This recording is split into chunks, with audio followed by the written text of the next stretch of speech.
Remember those Tafco containers I got, since they don't make stack-ons anymore?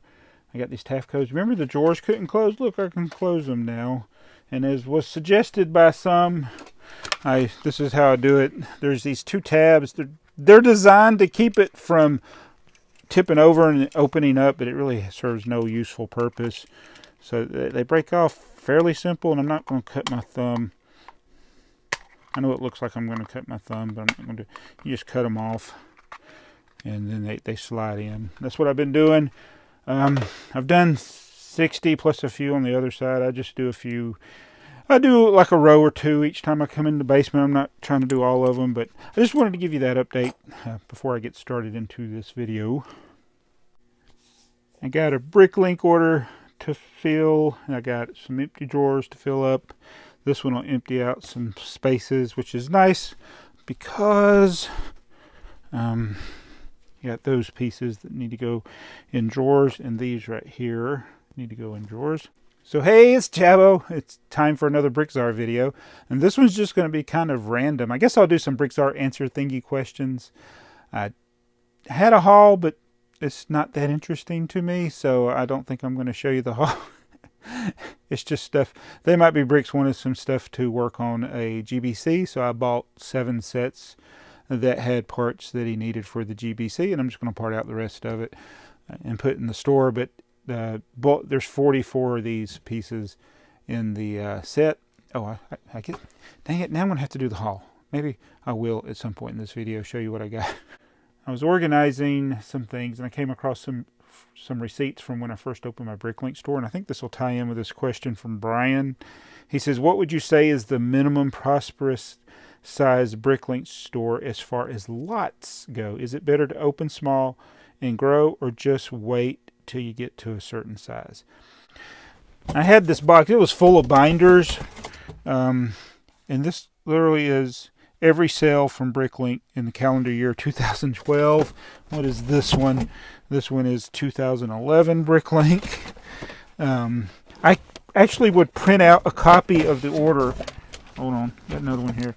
And this one is 2013. I know it's kind of dark back here. There's more BrickLink invoices. I'm trying to find the one. There's one in here. What year is this? Hold on, I don't want to give away addresses. That's 2010. Hold on, let me find it. 2004 eBay. I used to do things by hand. So it was this binder. Let me take this over to the table. So I think this is actually my very first BrickLink sale. February 12th, 2004 at 8:08 p.m. BrickLink order. Yeah. And this is what they bought. The set $18.91 used, 4-set value pack complete with instructions but no box for $39. I charged $7.50 for shipping, which was very reasonable considering that this thing went to Germany. Two days later, I sold set 1970 Pirates Gun Cart. This one went to South Carolina for $10. So I had a couple of more sets I sold there, dirt cheap. Well, actually, one of them is a base plate, $4.75 for a green base plate, pretty cheap. All right, so this is everything from my first year selling. I had a bunch of orders right there, so apparently I listed all those sets around the 12th, and several of them sold, and then the sales just gradually started slowing down. Not gradually, they abruptly stopped. That first year, I had $436.63 in, I think that was the sales, and then that total there is with the shipping. Yeah, shipping and insurance, things like that. Wow. So that was my entire first year.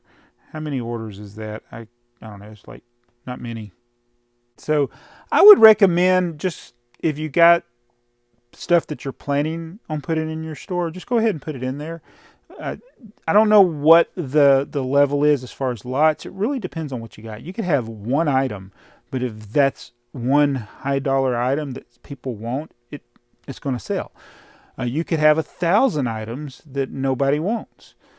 So I don't think there's a magic number as far as the actual number of lots. It's just having things that people want. Now, it does help to have a variety. I have over 6,000 different lots, but I've been selling long before I had that amount of lots. Back then, I probably had just a few hundred items in the store. Most of them were sets, used sets or sealed sets. Did have a few sets that I parted out. I'd have to go through and look at these records here to see if there's where I got where I was actually selling pieces. So if you're wanting to wait until you get to a certain point, I can understand that, but why not just go ahead and put it in the store? You know, you never know. You may not get any hits. The only problem I could see with putting in things and you're not going to have sales is that you might forget to check. Because on here, I'm looking, I would go a month or more sometimes without a sale. So you got to be sure you're checking your emails and things if you're not having frequent. The way we are now, we know we're going to get an order pretty much every day. So we need to check every day, sometimes several times a day. Oh, and if you're wondering how I've found out what I did, it's this little, at the bottom of your orders, you can go to all your filed orders, there's this download. You click on that download, and then you can choose the time frame. I'm going to look at my second year, which would be 2005. So I'm going to do January 1st, 2005 to December 31st, 2005, and we're going to see how we did on the second year I was selling on BrickLink. Oh, that was oh my goodness, look at that. I had 5 orders for the entire year. Granted, there probably was a long period there that it was closed. Yeah, I didn't even have the store open in 2006, so I think I kind of gave up selling things. Let's see if I had anything in 2007. Nothing in 2007. I probably didn't pick it up again until like 2010. We're going to see here. Download my orders. Oh, I sold 2 things in 2008. Let's see what 2009 was like. Yeah, oh boom, I got busy in 2009. So I've been going pretty regular since then, I guess, since the end of 2008. Well, I went down a rabbit hole I wasn't planning on there. It's just very interesting. I should have been looking at this all along. Instead of keeping paper copies, just keeping a file on a computer. But I was printing things out because I wanted to see what I actually sold. Because I did that with eBay. I would write down all the sets. I wanted to keep track of how many sets I sold and things like that. But I lost track of that a long time ago. So that was a good question. I hope I answered it right. There is no magic number of lots. You just got to have enough things that people want to buy. And go ahead and open your store. And I don't see any problem in putting things in there even if they're not going to sell. Again, just remember to close your store when you go on vacation, and remember to check your email. So this is pretty special because it's my early days on BrickLink. I don't know if I'm going to keep this or not. I may throw those papers away. So anyway, I was getting all the binders out because I've been organizing things. This is Lego catalogs. This thing used to be full. These are now just my extra Lego catalogs. I reduced it down to just that amount. Well, there's this catalog is extra. I haven't put it in a bag yet. And this is what happened. These binders, some were empty, some had other things, invoices and eBay records and BrickLink records and stuff. But I have now organized my catalogs from 1989 all the way to 2019. I got a 2020 catalog, but we're just beginning of the year, so it's just the one catalog. But I don't have very many catalogs. This is the 1989 catalog, then I got a 91. So and just the holiday catalog, 92. So I'm missing a lot of catalogs in this time frame. There's a long stretch there where I probably got all the major catalogs that they made. I mean, you can just pull out a random one and see what catalogs they had. This is, there's the NBA one there. They had some cool covers back in the day.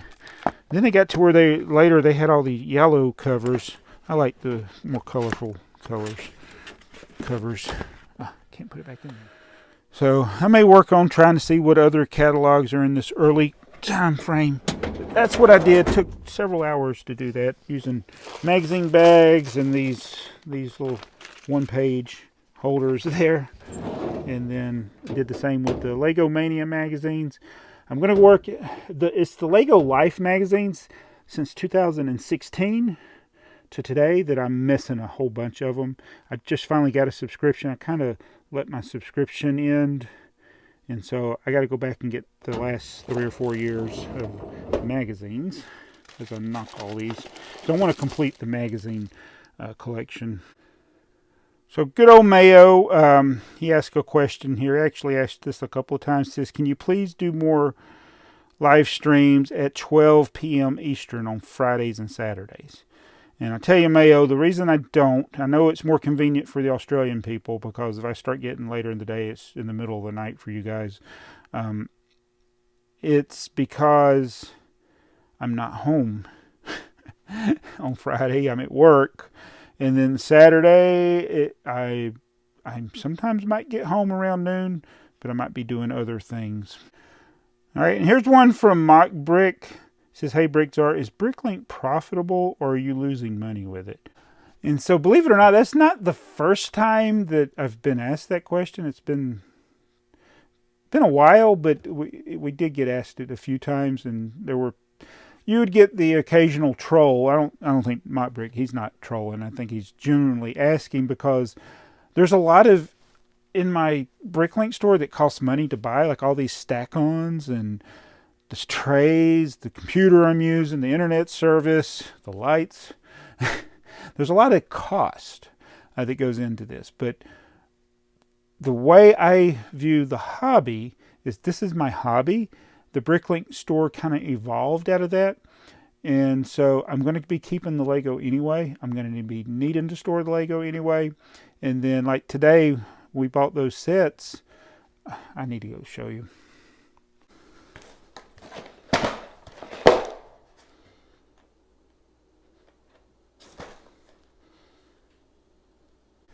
So that snow groomer, I'm going to be parting those out, and TheyMightBeBricks is going to be getting the treads. And then I'll just put the excess pieces. I really need to add up the value. I don't know what the value of everything in that set is without the treads. And it's not a set that I would have bought as far as wanting to get the parts for my BrickLink store because the part out value wasn't good enough. But the part out value is more than what I paid for the set. And we're going to use the treads anyway. So I can do that because I have a BrickLink store. But if somebody was to go out tomorrow and say, okay, I'm going to have a BrickLink store like the size of BrickTsar's. I'm going to have I got 324,000 pieces last time I looked, or items in the store. All right, you're going to run out and buy that kind of inventory, plus the storage to hold the inventory. You're going to go deeply in debt, and you will lose money. It'll take you several years to recoup the money. But as you saw from my invoices earlier, I started in 2004. And if my store closes tomorrow and never opens again, it won't matter because I'm a Lego collector, so I collect the Lego.